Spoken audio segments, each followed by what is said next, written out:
Good morning, everyone. It's Wednesday, January the 14th, and welcome to 7 Investing Live. This is our live stream show. We host every Monday, Wednesday, and Friday at 10 a.m. Eastern Time to put a spotlight on some of the stock market's greatest opportunities.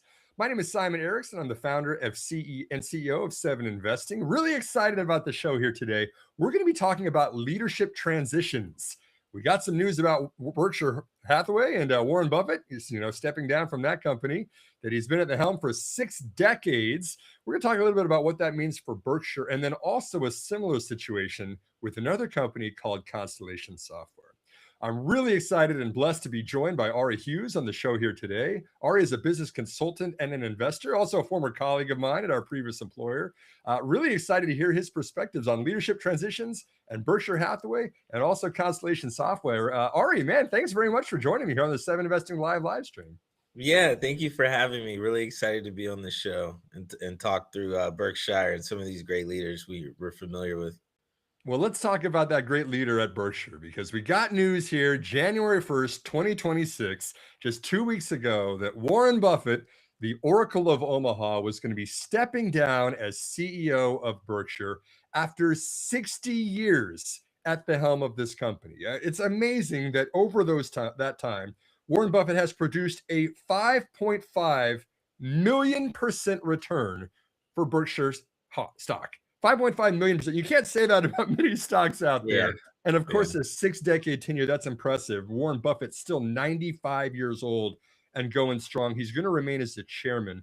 But man, this sent shockwaves across the investing world, Auri. What is your take on what's going on at Berkshire and with Buffett right now?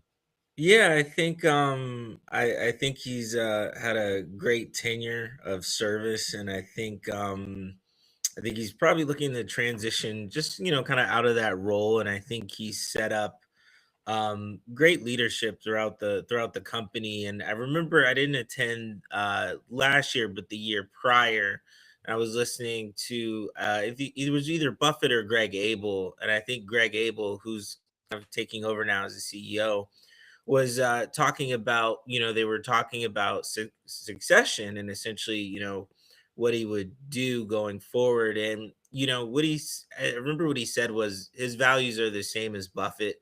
They tend to value cash, be conservative, wait for the right opportunities.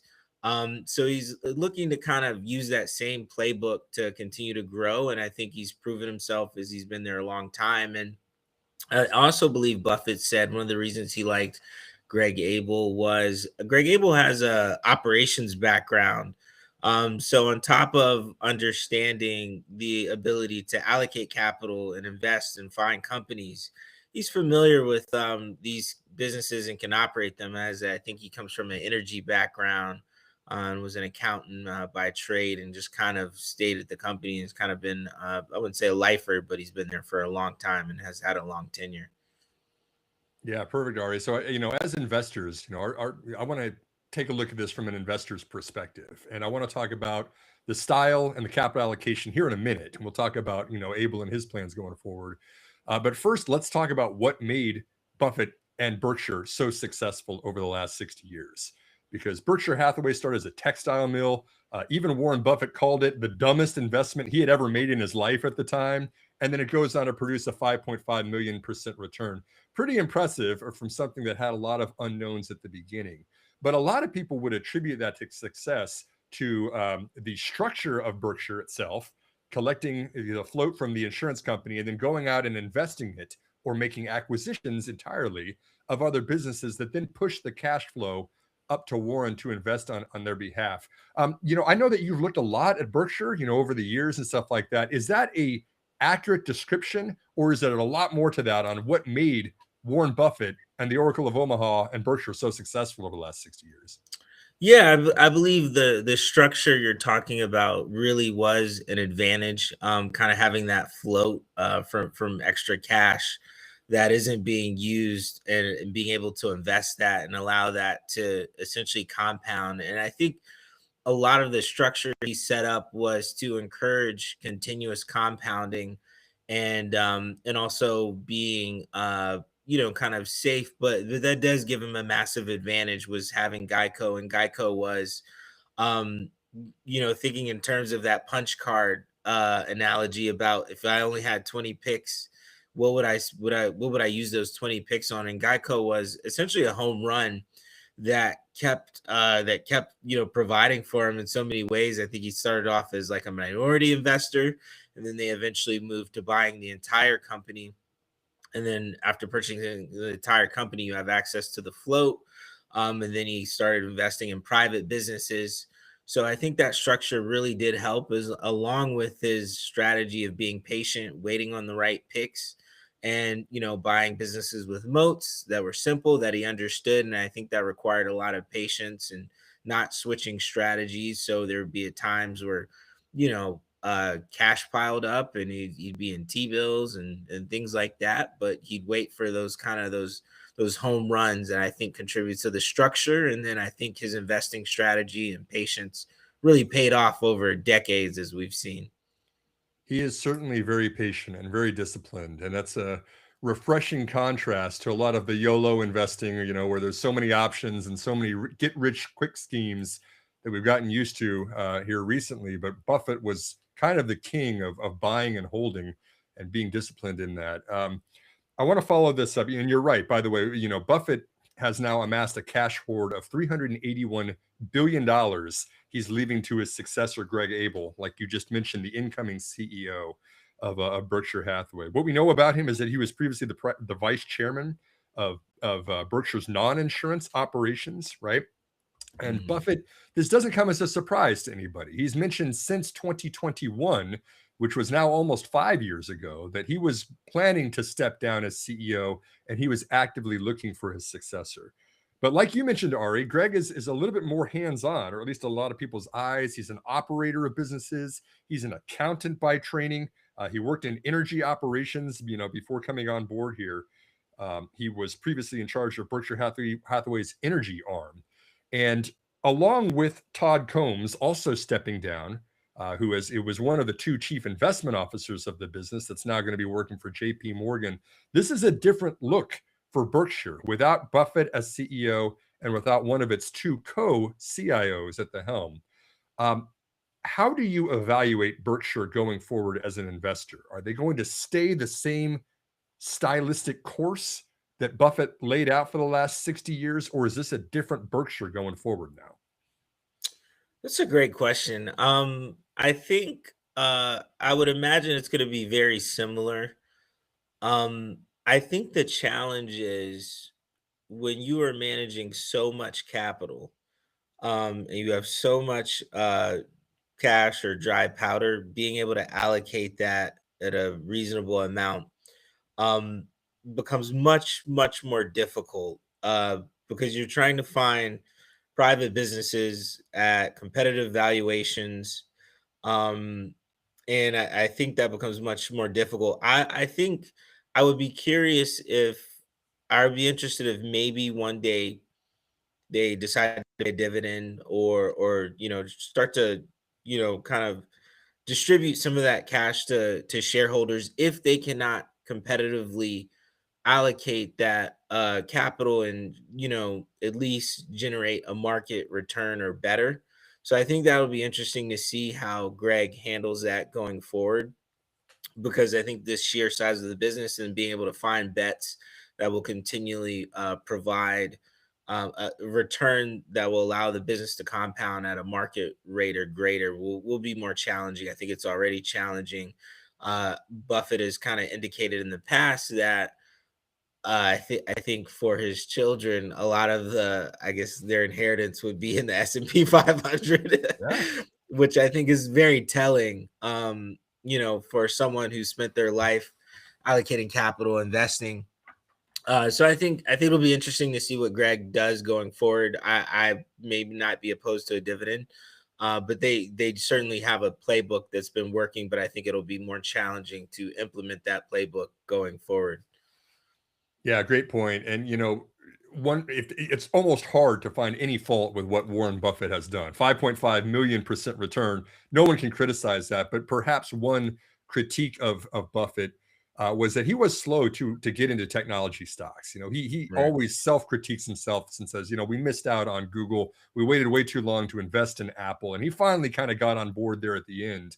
But you know, considering the S&P itself is now large tech companies, and Berkshire's holdings are certainly not just tech companies out there. It's been an interesting disconnect in many ways between the way that the market has gone and Berkshire stock itself has gone. Yeah, and I think it would be interesting to see if, um, going forward, if their public market investments start to mirror a lot of those big winners that we're seeing kind of drive the market, maybe Nvidia's, maybe um, things like that, where they do shift into technology.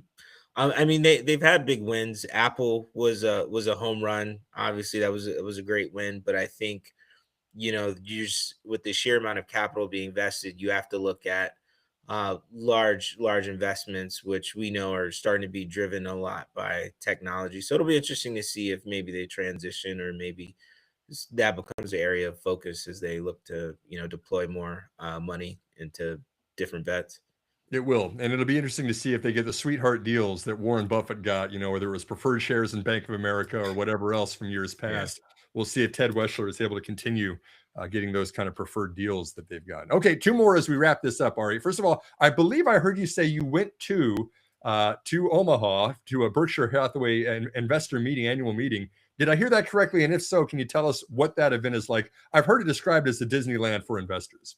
Yeah, it's so I went, I think, in 2024, and then I think maybe 22 or 23.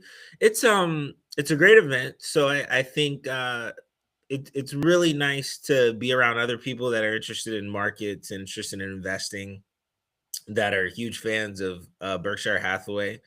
And you kind of have a lot of I would call them maybe like loyalists, or people that are just really excited about Berkshire Hathaway, and investing in general. I think the name is what's the name they call it? Oh, uh, I forget there's an analogy for being the I forget the name. I just slips my mind. But no, it's a great event. I think one of the neat things about attending the event is you have access to. They show a video that you have to be there in person to see, that like is usually related to things they're doing. It's like a fun video. They had fun videos with Warren and Charlie that they had made, but you have to be there in person to see that. And I think I think there's definitely an energy and excitement to kind of see what the topics are going to be. And then I think one of the most enjoyable things are just hearing the various questions from different audience members from all around the world that come to attend, and to see these, or to have seen these two guys sit and just answer questions for hours. It was quite incredible, and the level of questions were the answers were very deep, and kind of very detailed, and the ability to concentrate and focus for two gentlemen in their, I think, 80s and 90s, or their 90s, was just pretty it's a great thing to watch and enjoy and be a part of. It was pretty fantastic. There's no doubt about it. The Berkshire Bunch, perhaps the group that is so loyal, like you were saying. And then my second question, just for the fun of it, I'm not going to hold you to this, but percentage chance 0 to 100, Ari, on Berkshire Hathaway initiating its very first dividend for its common shares within the next 3 years. 100% guaranteed, yes. 0% Uh, absolutely not. Where do you stand on that within 3 years? it's a great question. Ah, maybe let me say 60%. Love it. 60%. Yeah. Love it. What would be your guess? I'd be right around the same. I'm not completely convinced they're going to do it, but I see the appeal of doing it. Like you said, it's just the bar is getting too high. You have to keep investing in massive companies, and you can't get the same returns out of that. Yeah. Yeah. Okay, well, good deal. Well, I love the methodical answer there, rather than just kind of coming off the cuff. I could tell the wheels are turning to come up with a 60% answer. I'm going to transition and use that as a segue. We're going to the second part of the show, and we're going to talk about Constellation Software in a minute. But first, you know, Ari, I know that you have an interesting and unique background because you have seen the individual investor side of things, but you also worked, I believe, with an asset manager on the institutional side of things. And so for our audience, the majority of people that watch this show are on the individual side of it. But while I have you here, I think it'd be really valuable to hear your perspective on how is it that funds or asset managers, the institutions of the world, how do they think about the stock market differently than an individual investor does? Yeah, I think funds and institutions definitely have I think there's more pressure to deliver returns immediately. And I think if you let's say you're a manager, you have a mandate or a strategy, and you know that strategy takes time, or you want to implement that strategy. I think you are always kind of adherent to pressure from your investor pool. And then I think there's a lot more communication, a lot more time that goes into communication, whether it be raising money or communicating your ideas, what you're looking to execute on behalf of your client base or behalf of your pool of investors. A lot of time goes into that, preparing that material, communicating. And then also, I think there's immense pressure to deliver returns. So I think that can be um, a challenge. I think one of the nice things is you maybe have access to some more tools. I think there's a little bit more emphasis on communicating with like people around the industry or companies you're interested in to get a little better to get if you can get better insights, more primary research, Yeah. if you can call people in the industry, obviously without insider trading, but maybe people that have insights into that company or close to the industry to get more to get better information on certain companies where I think kind of if you're an individual investor, you're usually beholden to press releases, things that are kind of very public, information that's maybe already been disseminated. So I think you have some tools. So kind of factoring in all those things, I think are some of the major differences between being at an institution. Sure. Okay. So if I hear you correctly, you've got a mandate for the fund, you got to stick to the strategy, but you've also got some advantages of primary data that you can get that maybe everybody doesn't have access to. Could you tell me, seeing that you've seen both sides of this, where are the parts of the industry where an individual has an advantage over an institution when it comes to investing? I think it'll probably be patience. Yeah. I think that's one thing I feel like has been consistent from my companies, my holdings, buying good companies, being patient, letting those companies compound, letting them grow. And I think not being scared out of those companies when there's volatility or there's news that may affect the stock, but not the fundamentals of the business. That seems to be fairly consistent. I've had, I think one of the gentlemen I worked with at the fund, he said that very thing. And with all of his experience, he said, all these years in this business, the one thing that still holds true is buying good companies, being patient and holding them, that pays off. And I think that's the nice thing is anyone can do that. Um, and and a lot of these companies are, I wouldn't, they're hiding in plain sight. A lot of them are companies we're already familiar with, that may just not be as exciting, but they continue to compound and grow year over year. That is perhaps the perfect segue for the next part of the show here, where we're going to talk now about Constellation Software, another company that has got a leadership transition going on. But just like you said there, Ari, Constellation Software's outgoing CEO Mark Leonard, when asked about the strategy for Constellation over the years, because he's been there for 30 years now, was to buy businesses no one else wants to buy, whether that's cemeteries, libraries, or railroad software, and then letting them compound for decades.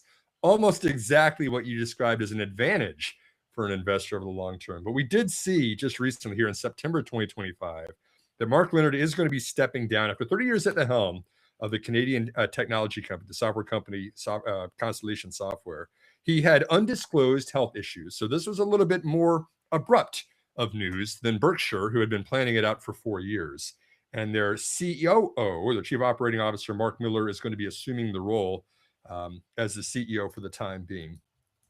First, tell me a little bit about. We'll talk about the transition in a moment, but can you first tell anyone who's not familiar with Constellation Software? What is it that's interesting about this business? Yeah, so essentially, what's really interesting about this business is it is a serial acquirer of niche, kind of very essential software. So, all throughout the economy in the world, you have these uh, software companies that serve a very specific purpose. So, for example, I think one of the common examples I like to use is you might have software for people that own golf courses, and the software is specifically designed to provide whatever needs that person may need. Or you may have software that's uh, specifically made for writing movie scripts. So you have all different types of software that is very niche. It serves a very specific purpose, and it's not massively scaled, but it's very essential to that business owner. So Constellation Software acquires these businesses from all around the world. So they have a portfolio of these companies. I think the last number I had was like there's over 900, and they're very stable. They produce, they spin off a lot of cash, and then they use that cash to continue to buy these software companies. And they've done that for decades, and it's been a very good strategy and revolving. And they use some debt to do it, but they take the cash and they keep buying software businesses, and they've continued to compound at a very great rate. And I think the market cap today might be 50 billion USD, and then I think around 70 and billion in Canadian. But it's been a very good strategy, and he's done that for decades, and that's essentially been their playbook. That's perfect. So, we're coming up on the end of the show here, but I do want to ask first that Heather put up the ticker for that CNSWF. If you wanted to buy the pink sheets, this is traded on the Toronto Stock Exchange, the CSU. If you want to buy it here in America, the stock is down 25%, Ari, since September 2025 on the news that Leonard was stepping down. Is this a rut row moment where the guy that was the key man risk in the heart and soul of this company is stepping down and everyone's scampering to try to fill his shoes, or is this going to be just fine? What's your take on Constellation going forward here? Yeah, I think it's a great question. I think even if he's not there, they do have a specific playbook from which all the managers are familiar with. And the business is very consistent in their mission and their metrics. They grade the managers on net revenue growth and ROIC, which happens to be a very important metric. I Return think on one of the invested capital for anyone listening to that. Yes. Yep. Oh, yes. Sorry. Mhm. Which I think is one of the most important metrics in investing. My opinion and my take on this is that I think similar to Berkshire, they were having. I suspect it is becoming harder to acquire software businesses as you have more competition.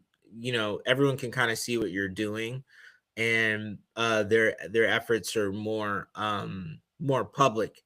And one of the things I noticed was there's a slight decline in return on invested capital over the last couple of years, which I suspect may be one of the reasons in some of the slippage of the stock price. But one of the most interesting things I think going on with Constellation, which has been my interest, is they have a lot of spin-offs, and they've been doing some financial engineering where they have a lot of spin-offs that are doing similar things in which they have big positions in the spin-off, but the spin-off is actually public. And I think some of those spin-offs are very interesting. And one of my favorites is Lamine Group, which was one of my prior recommendations at the company I was at. And I think Lamine Group is really interesting, and it's a spin-off that's a little bit smaller, and they do very similar thing where they acquire these software businesses, but they are looking at particularly, I think, software companies focused on media and serving, I think these large utility groups.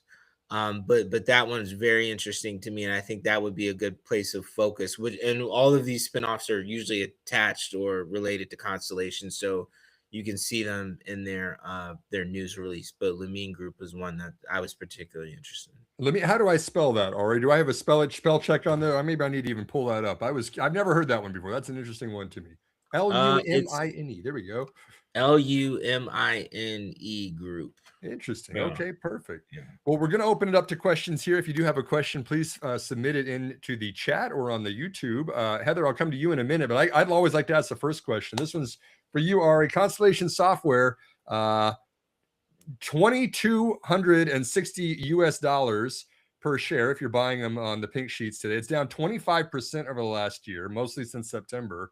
And just like you said, right there at around $50 billion US dollars, about $48 billion market cap today. Are you buying this stock? You know, if you had to go from strong buy to strong sell and the continuum in between, where do you land on Constellation here? I think I would be I'd want to wait and see on Constellation, even though it is a great company. It continues to be a great company. I think I have some concerns regarding the valuation and their ability to sustain the returns on capital. But like I said, I think some of the spinoffs are really interesting. Though the one I mentioned would be one where I'm paying particularly close attention. Perfect. Okay. And there's the ticker there for Lamine Group, if anyone wants to follow up on Auri's idea there. Heather, I'll bring it to you. Any questions for Auri about Berkshire or Constellation Software or anything we talked about? Yeah. So I know Berkshire's major legacy, Warren Buffett's major legacy was long-term buy and hold investing. He really did show people that that works and it was a good idea and you can get massive returns. But more personally, what was his legacy for each of you? It's a great Great question.